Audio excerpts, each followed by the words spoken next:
சங்கீதம் 14 அதிகாரம். தேவன் இல்லை என்று மதிகெட்டவன் தன் இருதயத்தில் சொல்லிக் கொள்ளுகிறான்.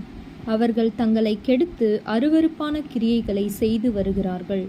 நன்மை செய்கிறவன் ஒருவனும் இல்லை. தேவனை தேடுகிற உணர்வுள்ளவன் உண்டோ என்று பார்க்க கர்த்தர் பரலோகத்திலிருந்து மனுபுத்திரரை கண்ணோக்கினார். எல்லாரும் வழி விலகி ஏகமாய் கெட்டு போனார்கள். நன்மை செய்கிறவன் இல்லை, ஒருவனாகிலும் இல்லை. அக்கிரமக்காரரில் ஒருவனுக்கு அறிவில்லையோ? அப்பத்தை பட்சிக்கிறது போல என் ஜனத்தை பட்சிக்கிறார்களே.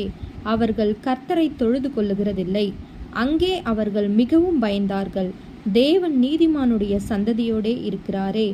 சிறுமைப்பட்டவனுக்கு கர்த்தர் அடைக்கலமாயிருக்கிறார் என்று சொல்லி நீங்கள் அவனுடைய ஆலோசனையை அலட்சியம் பண்ணினீர்கள்.